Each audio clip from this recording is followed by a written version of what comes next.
Introduction to Literature. European literature in the 18th century.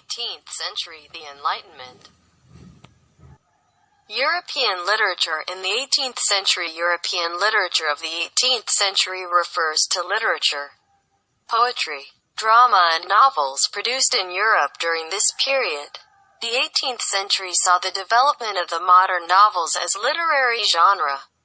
In fact, many candidates for the first novel in English date from this period, of which Eliza Haywood's 1724 Phantomina is probably the best known.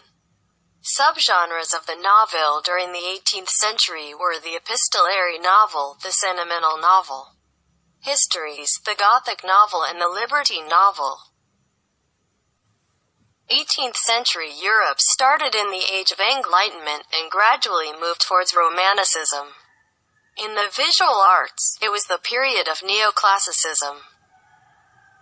The Enlightenment. The 18th century in Europe was the age of enlightenment, and literature explored themes of social upheaval, reversals of personal status, political satire, geographical exploration, and the comparison between the supposed natural state of man and the supposed civilized state of man.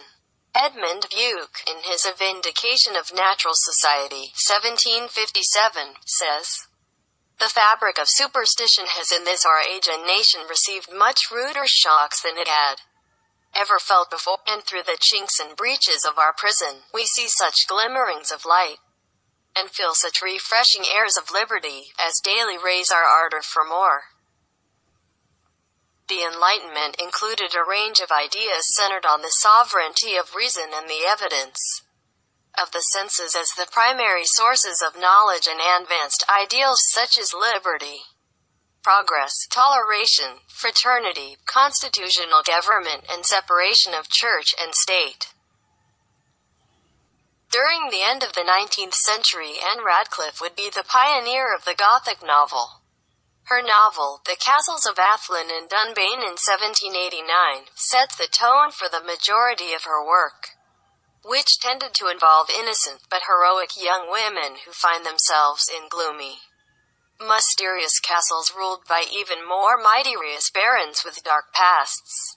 The romance of the forest would follow, and her most famous novel, The Mysteries of Udolpho, is considered the ultimate Gothic novel of the late 18th century. Increased emphasis on instinct and feeling, rather than judgment and restraint. A growing sympathy for the Middle Ages during of sensibility sparked on interest in medieval ballads and folk literature. Anne Radcliffe's novel would embody all of this in The Mysteries of Udolpho. English literature in the 18th century by year. 1709 and 1700, William Congrave's play The Way of the World premiered. Although unsuccessful at the time, The Way of the World is a good example of the sophistication of theatrical thinking during this period, with complex subplots and characters intended as ironic parodies of common stereotypes. In 1703, Nicholas Rowe's domestic drama The Fair Penitent, an adaptation of Massinger and Field's Fatal Dowry, appeared. It would later be pronounced by Dr. Johnson to be one of the most pleasing tragedies in the language. Also in 1703, Sir Richard Steele's comedy The Tender Husband achieved some success. In 1704, Jonathan Swift, Irish satirist, published A Tale of a Tub in the Battle of the Books, and John Dennis published his Grounds of Criticism in Poetry. The Battle of the Books begins with a reference to the use of a glass which, in those days, would mean either a mirror or a magnifying glass, as a comparison to the use of satire. In 1707, Henry Fielding was born, the 22nd of April, and his sister Sarah Fielding was born 3 years later on the 8th of November 1710. In 1711, Alexander Pope began a career in literature with the publishing of his An Essay on Criticism. In 1712, French philosophical writer Jean-Jacques Rousseau, born the 28th of June, and his countryman Denis Diderot was born the following year 1713 on the 5th of October. Also in 1712, Pope published The Rape of the Lock, and in 1713 Windsor Forest. In 1708, Simon Ockley publishes an English translation of Ibn Tufayil's Hayy Ibn Yaktan, a 12th century philosophical novel, as the improvement of human reason, exhibited in the life of Hayy Ibn Yaktan. This was the first English translation directly from the Arabic original.